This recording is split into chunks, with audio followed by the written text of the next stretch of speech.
Hello again. It's me, your favorite author, doing my Tuesday check-in. I'm going to try to do these every Tuesday. Um, if they're annoying to you, and they probably should be, please contact me and I'll try to get you off any lists or unfollow me from social media. I get it, believe me. But I'm excited. I'm excited today. My book just went on pre-sale from Frayed Press up in Philly. You can get it for this price. I would like to announce I don't know if an author has done this before, but I would like to announce that I will be giving money back, refunds, to people who dislike the book. I think that's a funny idea. I stole it from a comedian named Artie Lang, who's been like depressed and on heroin for 20 straight years. Great guy. He was on Howard Stern for a while, and he released a movie called Beer League, which sucked, and he actually famously said, "We'll give refunds to everyone who hated it." And I think he lost like $500,000 doing that. It's really bad. But I don't really think anybody who buys this will take me up on it, but if you do, it would be pretty funny. Today I wanted to go over some of the text on this release page because it won't make any sense to you probably. And then I thought I'd go over some of the stories, just like briefly talk about what I remember about writing them, what the title means, if there are particular scenes or turns of phrase or characters that I enjoyed about writing them. It won't spoil anything. I stole this idea from Nabokov when Nabokov's books were retranslated or reissued by Viking, I think, like in the 60s. And these are books he wrote back in like the 40s or something. He always had these big prefaces where he would say, "Hey, this is a scene I'm really proud of, and this is a scene I'm really proud of." And this is sort of cool to read. So that's what I'm going to do. I will start with the blurbs. I was very nice to have some very nice blurb people to help me out. Chris is, I believe, managing editor or editor of Pank Magazine. It's an extraordinary press, second only to Frayed Press for me. I love Pank. They almost went away and then they came back. I think Chris did something there. So check out Pank Magazine online. Check out their books. You won't see me there. I'm not cool enough to be published by them, but hopefully someday. Pank is very, very good. And it's a really, really super smart blurb. There's a lot of French theory here, so if it goes over your head, that's all right. Or do a Wikipedia search for Derrida. I have my PhD, so I know my Derrida, so I am very happy with the blurb. The second one is by Steve Almond. I met him in Vermont, maybe 2013, 2012. Or Wesleyan, I forget conference. It was Vermont. It was in Montpellier. He was a teacher, I was a student, and he just taught me a lot. He's a wonderful writer, a wonderful man, a wonderful teacher, wonderful writer. At that time, he was publishing a book called Against Football, which explained why he was going to stop watching football, which he'd loved his entire life, because he felt the concussion epidemic was really bad. I mean, he felt guilty and complicit with it, so he just decided to stop watching football. Of course, he was a Redskins fan, so it's really not that hard to stop watching football if you're a Redskins fan. So he sort of cheated there. But ahead of his time, 2013, something like that, saying, we really shouldn't be watching football. It's not healthy. And he's probably right, but I haven't had until now, I guess I won't be watching football for a long time. I believed him, but it didn't change anything. But again, if I were a Redskins fan, I probably would agree with him.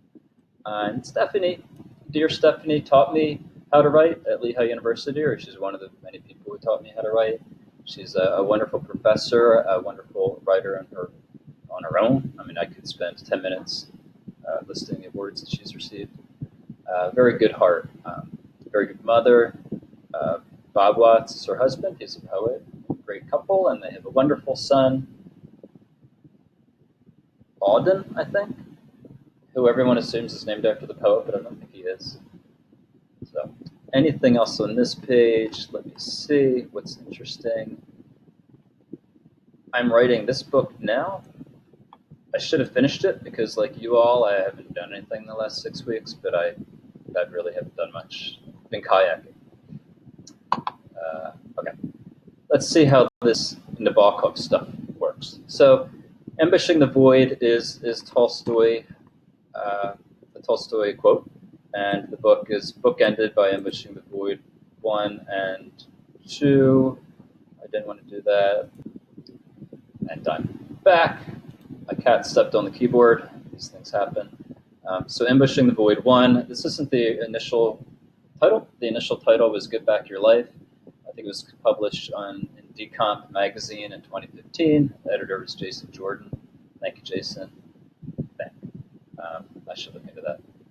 You'd think I would have researched this before doing any of this, but as my students know, I just get on without a script and talk.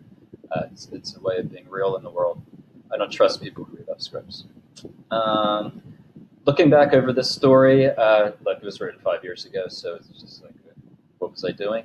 But there's a really cool scene on the Jersey Shore. I'm from Philly. I haven't been to the Jersey Shore in like 3 or 4 years, so it made me happy to read about that.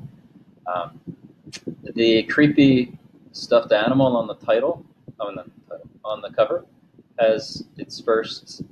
It becomes a thematic creepy stuffed animal thing. So one of the characters in here, a troubled young woman, has a sort of collection of like desecrated and destroyed stuffed animals. So you'll start seeing those popping up around. Thesis not thesis, plot point. It's about a guy who's a salesman. He needs to pretend to be depressed to go into like support groups and then say, hey, I watched this video or I took this medication about depression or whatever, and it helped me. So I was before my time here because this is on every forum, on every website, and every Amazon review that we see. There's always somebody who pops in out of nowhere and they're like, hey, I just won $10 million doing the stock market. Here's the link. So that kind of catfish bullshit is all over this book. I think this book, when I reread it, I realized a lot of it is about what's real and what's not, who's real and what's not, how to tell who's being real or sincere, how to tell if somebody's just exploiting you or they want something from you. So there's going to be a lot of that. If that sounds boring, then you're probably not going to like the book. That's all for Ambushing the Void 1. Delray is a city on the east coast of Florida. It's around West Palm Beach, if you know where that is. It's also the center for disgusting, creepy rehab scams known as the Florida Shuffle. So Delray is pretty much a company town for nefarious and illicit rehabs where they scam people. Long story. No offense if you're from Delray. So this is actually a story I wrote rather recently, like a year ago, and got published somewhere. Sunlight Press, I think. And it's actually part of my next project, the novel that, like I said, I don't write as much as I can. You can pre-order that with faith, since I haven't even written it yet. Anyway, so we can do more of teasing out what these little titles mean without giving stuff away. Phagocyte, if it looks weird to you, it looks like it can be a very bad word, if you know what I mean. It's actually just a type of cell.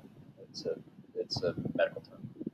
Anyway, so I would urge you to buy this now. Get a first edition. You could retire on that soon, especially if you want me to sign it. But anyway, honestly, and I'm very grateful for you even paying attention to me. And if you've made it this far in the video, you must be very bored, but I still appreciate it a lot. We'll be getting more of these. I'm trying to up my video game lighting and effects. I'm teaching myself Adobe Premiere Pro, so we might start having like special effects and stuff here. That'll be exciting. That's something to look forward to. Until then, have a good week.